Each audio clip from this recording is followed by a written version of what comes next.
పార్టీల కోసం కొట్టుకుంటాం కదా, మనం పిచ్చోళ్ళు, వాళ్ళు మంచోళ్ళే. ఇప్పుడు బట్టి విక్రమార్క అన్నకేమో రేవంత్ రెడ్డి అన్న ఓట్లు వేసిండు, ఈయనకి ఆయన వేసిన ఆయనకి వాళ్ళిద్దరు నలుగురు వేసుకుంటేనే ఆయన సీఎం అయ్యిండు. మిగతా వాళ్ళంతా పిచ్చోళ్ళే. ఇల్లు లేనోనికి ఇల్లు ఇస్తా, ఇందిరమ్మ ఇల్లు అని చెప్పేసి కూలగొట్టించిండు. పెళ్లిళ్ళు లేని వాళ్ళకి పెళ్లిళ్ళు చేస్తా అన్నాడు, బంగారం లేని వాళ్ళు బంగారం ఇస్తా, ఇల్లు లేనోనికి ఇల్లు వేస్తా అన్నాడు, ఇద్దరు ముగ్గురు పిల్లలు లేని వాళ్ళు పిల్లలు కానిస్తా అన్నాడు. ఇస్తాడంటుంటే ఎక్కింది, బస్సు ఎక్కింది, కానీ ఏడ దిగుతుందో తెలియదు మాకు. దేనికి చేస్తున్న రాజకీయం ఏమన్నా అంటే పాటలు చింపేసుకుంటారు, చీరేసుకుంటారు, కానీ ఎంత మందిని ఒక వారంలో ఒక 5-6 మందిని చంపేస్తున్నారు. ఒక్కనికన్నా న్యాయం చేసిన పాపన పోతురా? ఎవరికి శత్రుత్వం ఏం కాదు. రాజు అంటోడు బయటికి రావాలి, పోనీ రాజు రాపోయినా రాజు బట్టలు ఏమైపోయారు? అది ఎందుకురా? నేను ఆయనకి సర్పంచ్ గెలిచిన ఒక సంతోషము, తెల్ల బట్టలు తప్ప వానికి ఏం లేదు. అసెంబ్లీ సమావేశాలు జరిగినాయి, ఈసారి బడ్జెట్ లో మహిళలకు ఇచ్చే ఛాన్స్ ఉందన్న. ఇస్తాడు. ఇప్పుడు ఏం చెప్పినా అవి ఇస్తాడు అని చెప్పిండు. పెళ్లిళ్ళు లేని వాళ్ళకి పెళ్లిళ్ళు చేస్తా అన్నాడు, బంగారం లేని వాళ్ళు బంగారం ఇస్తా, ఇల్లు లేని వాళ్ళకి ఇల్లు వేస్తా అన్నాడు, ఇద్దరు ముగ్గురు పిల్లలు లేని వాళ్ళు పిల్లలు కానిస్తా అన్నాడు. ఇస్తాడంటుంటే ఎక్కింది, బస్సు ఎక్కింది, కానీ ఏడ దిగుతుందో తెలియదు మాకు. ఇప్పుడు కవిత గారు ఫీజు అంటే ఎప్పుడైతే స్కూల్స్ ఓపెన్ అవుతున్నాయి కదా, ప్రైవేట్ స్కూళ్లలో దోపిడీ జరుగుతుంది. ఎట్లా అంటే 1 లక్షకి 2 లక్షలు తీసుకుంటున్నారు ఫీజు. సో ఈ విషయం మీద రేవంత్ రెడ్డి స్పందించాలని అడుగుతుంది.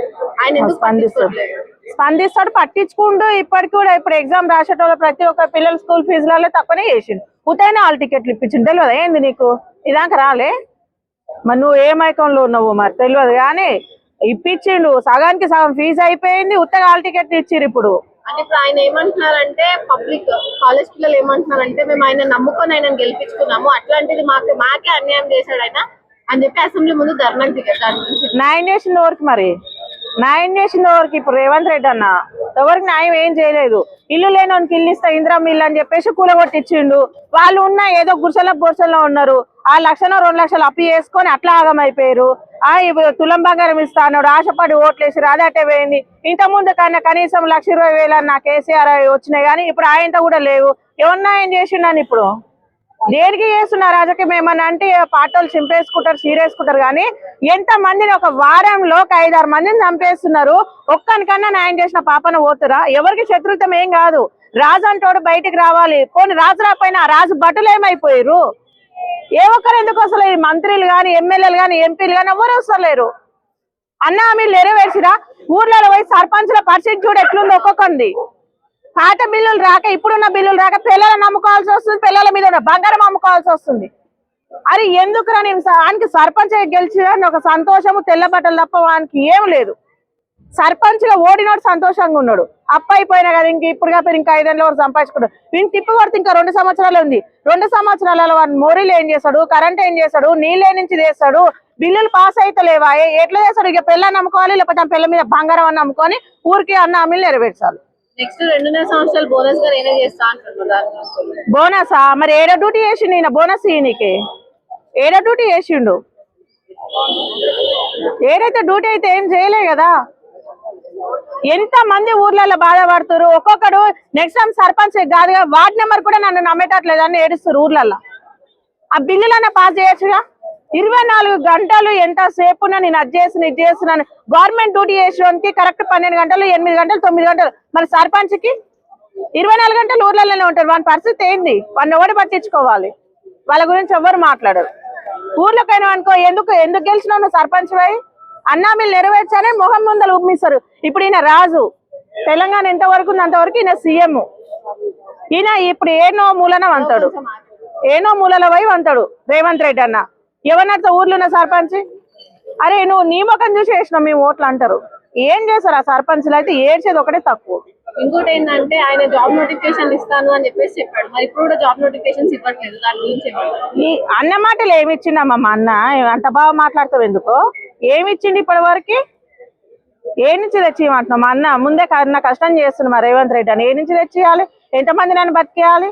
ఎందుకు ఇస్తాం? ఎవరు చదువుకో అంటుంది మిమ్మల్ని. మేము చదువుకోనా? ఇస్తాం మేము. నా ఇల్లు అమ్ముకొని ఇస్తా నేను. గాంధీ తాత ఒకడే కష్టపడ్డాడమ్మా. ఆగులే ఊరి మాకు అవసరం. మేము లోడేమన్నాడు ఓట్లు, మేము అసలు చెప్తాం. నేనేమన్నా ఇంటికి వచ్చినానా? నేను రాశిలో దోశలే పోతుందేమో. నిన్ను ఓడరమన్నాడు మా ఇంటికి, నిన్ను ఓడేమన్నాడు? ఏడో నీ తప్పు. వరంగల్లో కూడా ప్రజల్ని పట్టించుకోవట్లేదు, రైతులు ఎందుకు పట్టించుకొని సావని అమ్మా, సస్త నాకేమైనా ఒరిగేది ఉందా?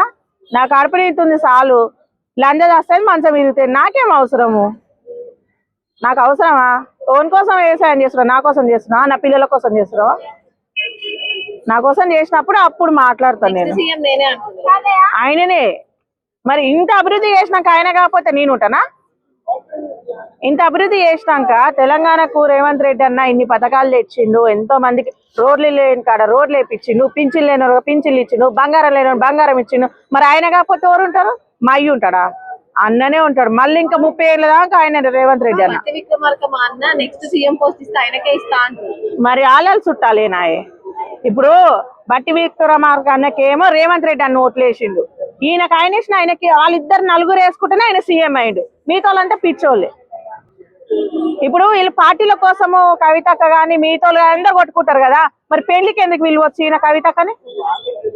పెళ్లికి ఎందుకు పిలిచింది చెప్పు? మండిపోతారు కదా ఒకరినొకరు చూసుకోగానే. మరి ఆడ మంచినీళ్ళు ఎట్లా తాగిరు అందరు ఒక్కడ కూర్చొని? మరి అదేం పద్ధతి? అంటే ఇతరులు కొట్టుకుంటోళ్ళు పిచ్చోళ్ళు, అది మనకి ఇప్పటికి అర్థం కాదు. పార్టీల కోసం కొట్టుకుంటాం కదా, మనం పిచ్చోళ్ళు, వాళ్ళు మంచోళ్ళే.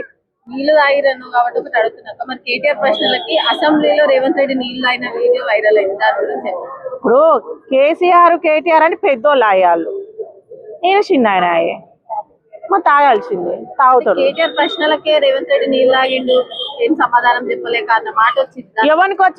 ఎవరికి వచ్చే మాటలు వాళ్ళకి వస్తాయి, నీకు వచ్చే మాటలు నాకు రావు, నాకు వచ్చే నీకు రావు. ఇప్పుడు నేను ఏకాఏకన ఓతి అంతా నేను ఇళ్ళకి అన్నిట్ల కని చేసినాక వచ్చి తినేదాన్ని నువ్వే అవుతుంది. ఇప్పుడు వాళ్ళు తెలంగాణ కోసం కష్టపడ్డారో నష్టపడ్డారో తెలంగాణ దిడ్డుకు వచ్చినాక నువ్వు పోయి అసెంబ్లీలో పోయి కూర్చుంటివి. మరి నీకేములని ఏముందో నీ తెలియకపోయా, మరి నీళ్ళు తాగకపోతే ఇంకేం తాగుతావు? కళ్ళు తాగుతావు. కూడా అదే మాట కేసీఆర్ కి కేటీఆర్ కి హరీష్ రావుకి అసలు తెలంగాణ గురించి మాట్లాడే అర్హత లేదు. అవును, ఎవరికి లేదమ్మా, వీళ్ళకే ఉంది, ఎవరికి ఉంది అర్హత? ఎవరికి లేదు. వాళ్ళే సీతక్క పడ్డ కష్టాలు ఆ సీతాదేవి పడ్డటే పడ్డది. సీతాదేవి అన్న జరనాయం. మరి ఎందుకు నిన్నమన్నా మేడారం జాతర చేస్తే గీ వాటర్ బాటిల్ 100 రూపాయలు అమ్మిరు. మరి ఇప్పుడు ఆ ప్రభుత్వమే కదా ఉన్నది, మరి వాళ్ళు ఏమైపోయారు? అంతా దొంగ రాజకీయమే. కాంగ్రెస్ అట్లే ఉంది, బీజేపీ అట్లే ఉంది, బీఆర్ఎస్ అట్లే, అంతా దొంగ రాజకీయమే. ఆ నీళ్లు నింపుకోనికే తప్ప ఎవడు ప్రజలకు సాయం చేస్తాడు? ఎవరు లేడు. ఎవరు ఇప్పటి వరకు ప్రజలకు సాయం చేసినాడు ఉన్నాడు? ఎవరు చేసిండమ్మా? ఎవ్వరు సాయం చేయలేదు. వాని ఇల్లు నిన్నాకనే అవతలోనికి, వాని కడుపు నిన్నాకనే అవతలోని చూసిండు. ఎవరు సాయం చేసినాడు? తెలంగాణ చూడు, అందరు సీఎంలు, ఇంటింటికి సీఎంలు అవుతారు. ఇంటింటికి ఓటర్లు ఉన్నట్టు ఇంటింటికి సీఎంలు అవుతారు తెలంగాణకి. ఇంకోటి ఏంటంటే నెక్స్ట్